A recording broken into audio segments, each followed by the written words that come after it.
Good afternoon, Redgrave City. Here is the news. It has been a month since the demon invasion of the city. Little is known about the reasons for the attack. Repeated attempts by the military to halt the invasion's progress have failed. The city's mayor was quoted as saying, "Demons invaded because demons are bad." For more on this story, we go live to a lunatic in the street. How are things looking out there? Tom, I'm standing in the middle of the street because our producer stole the helicopter 3 weeks ago. The streets are surprisingly calm most of the time. The demons seem to react to movement, hence my relative immobility. Most of the city has been completely destroyed by a massive landslip. The landslips are a result of an enormous tree growing out of the ground beneath the city. Local occult expert Morrison says the demon tree is called a Qliphoth and is actually upside down. The eruptions are the tree's roots and the branches are down in hell, which would be really cool if it hadn't just wrecked the city. Officials would report the death toll to be catastrophic if there were still any officials around to report it. Several demon hunters are still on the streets even after the failed attack against the Qliphoth tree 1 month ago. Demon hunter Dante and 2 others are still missing after that failed attack. And who are these hunters still remaining? Well, the first is Nero. He wields a sword and a revolver. He appears at some point to have lost his right arm. Doesn't seem to have slowed him down much though. His technical advisor Nico has been making prosthetic robotic arms for him, which also serve as adaptable weapons in battle. And I think it's fair to say, he's never been so well equipped.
The other hunter's name is V. I'm going to go ahead and assume that's not his real name. He doesn't fight himself. Instead, he summons 3 demons to fight for him. It's a very unconventional style and it takes some getting used to, but it is extremely effective once you've adapted to it.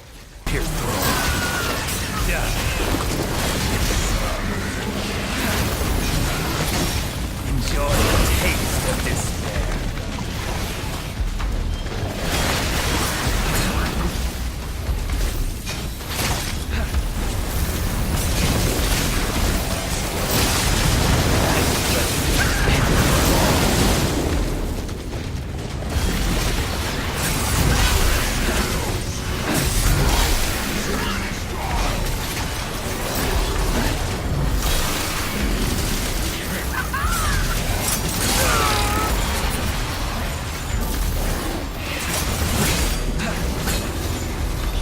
Slice tear through at your pleasure.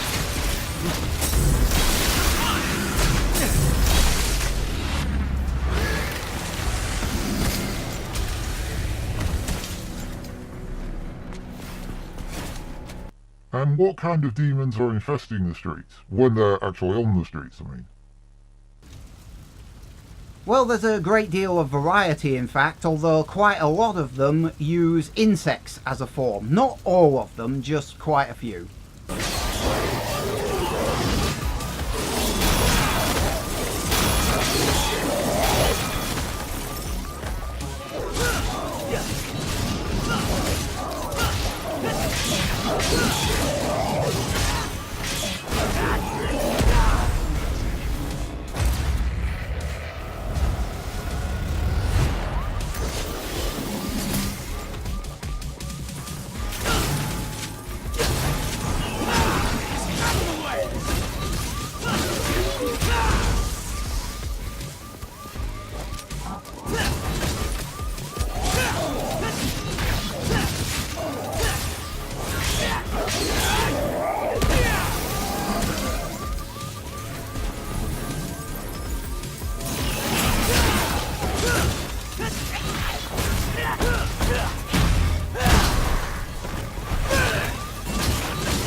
And then there are the bosses, massive, imaginative, requiring different tactics.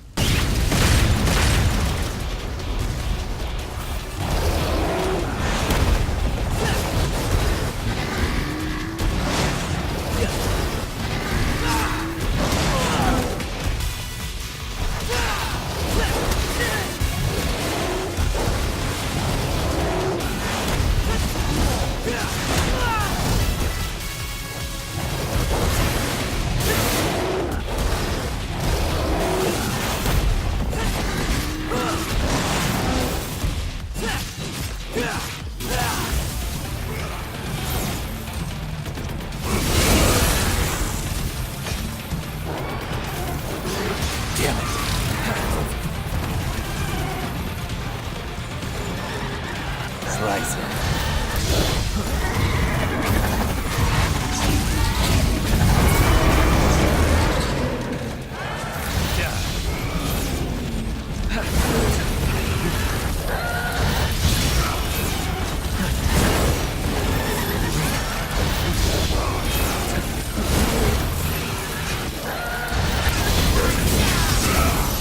The power to control time.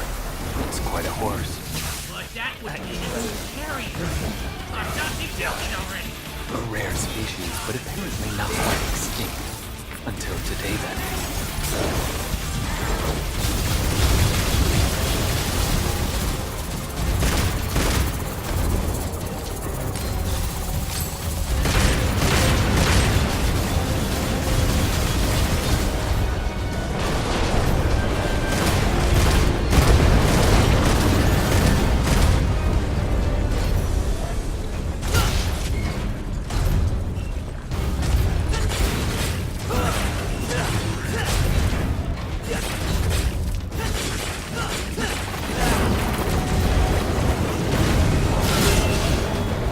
On an interesting side note, Trish's bum is concealed by lens flare in one of the cutscenes on the PS4 in the West, which is weird because ladies scene is censored everywhere and on every platform.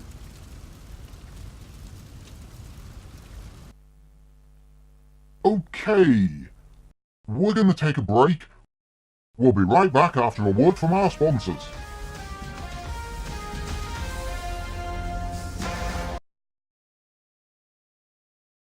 Life getting you down? Is work too hard? Demons killing you too often? You need some help! Available exclusively for Devil May Cry 5, Blue Orbs and Red Orbs! Blue Orbs maximize your health so you live longer. Red Orbs buy upgrades, letting you deal more punishment. Don't miss these super vital items to buy via microtransactions. Look at how much difference they make! Without. Without. Up your game today! Not tomorrow! Not next week! Today! Available now from the PlayStation Store! Warning, only 14 blue orbs can be held at any one time. If you buy more than 14, you're a moron because you're wasting money. If you buy more than 0, you're a moron because you can buy 8 from the in-game store with red orbs. If you buy red orbs, you're a moron because Dr. Faust. Seriously, what the fuck?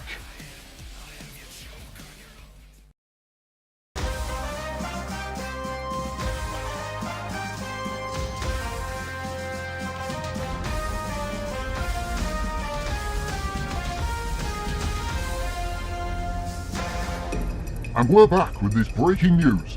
There are unconfirmed reports the demon hunter Dante has been sighted in the city. For more on this story, we go live to our lunatic in the street. What do we know about this? Tom, I'm still standing here in the middle of the street, wondering why I'm still alive. I can confirm that not more than 3 minutes ago, the demon hunter Dante sped past this very location on a motorcycle, as the tyre print on my left shoe will silently testify. He raced up to a group of demons and then proceeded to beat the snot out of them with the aforementioned motorcycle. I die. I suggest you get the hell out of my way.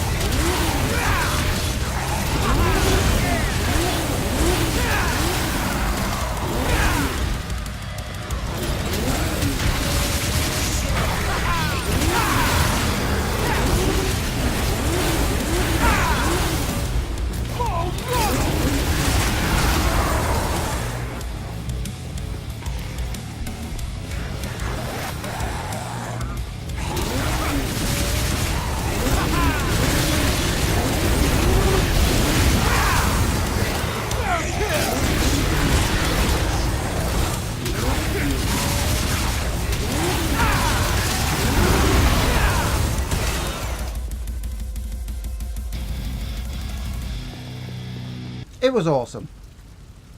Like, seriously awesome. And then he did this.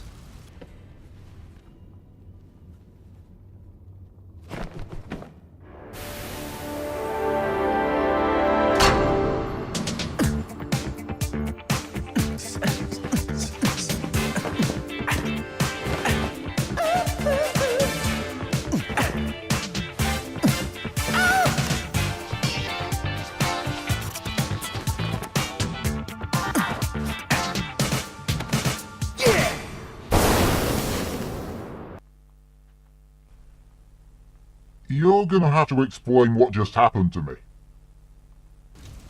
The hat is a ranged weapon called Dr. Faust. Every time you launch an attack, it spends red orbs. And every time you get hit, you lose red orbs. Only when you defeat an enemy do you gain masses of red orbs. It's like a gambling mechanic in a weapon.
What I find truly remarkable, though, is despite the catastrophic level of damage to the city, every single payphone is in fully working order.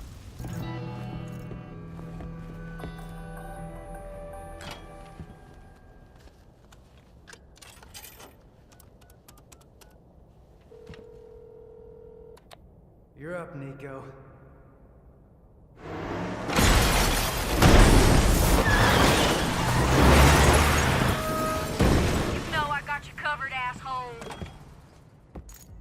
In this day and age, you would think they would all have mobile phones by now. But the phones come in useful to communicate with the other hunters and to acquire upgrades out there in the field. Yo, you just here to window shop?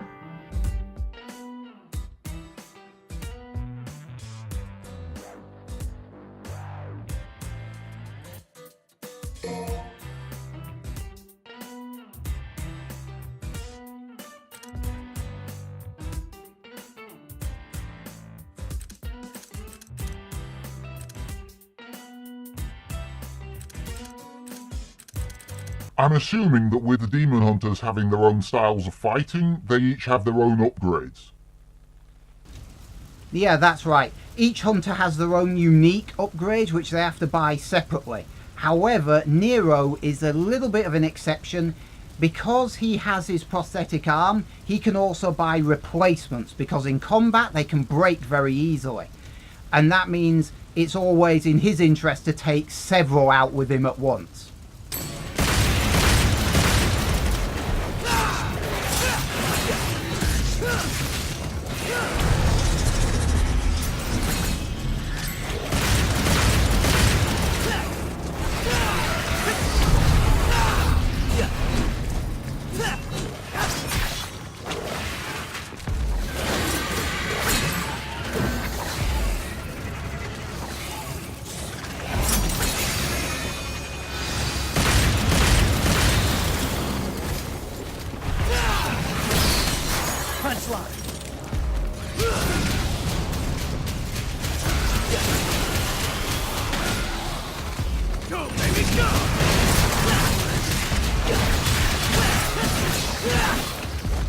I'm also assuming that most of the game is intact. What I mean is similar to the original series. Yes, I can see where this is going. The reboot DMC is effectively ignored by this game. Instead, what we have here is a game that pays attention purely to the canon, and I'm sure that fans will be delighted about that. There are a couple of things which fans of the franchise may raise eyebrows about. The first is the difficulty. It isn't that difficult. Not really. Normal feels more like easy. And there are only 2 difficulty settings available at the beginning, so normal is your default mode.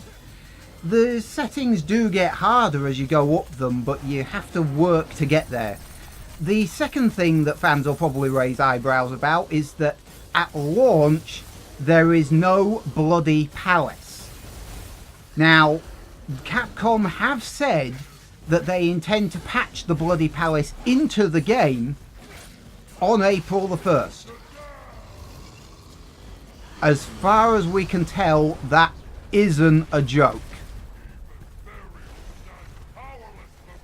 Well, we better hope so, otherwise a lot of people are gonna be pissed. So, how would you sum up the game as a whole?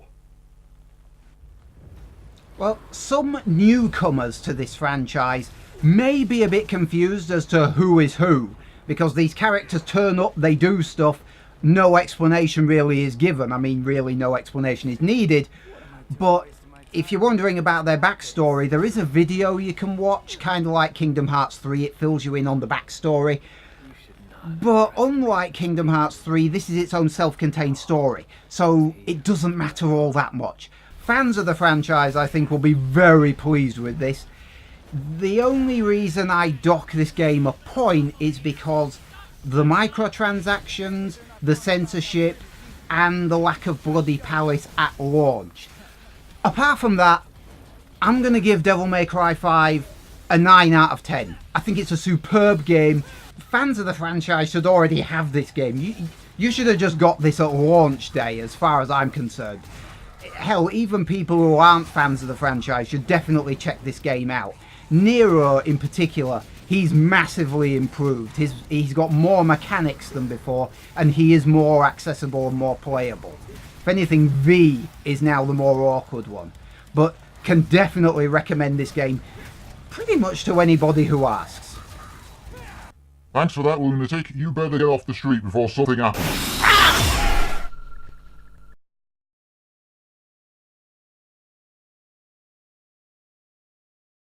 Coming up next, politics and what you can do to avoid the subject. See you next time.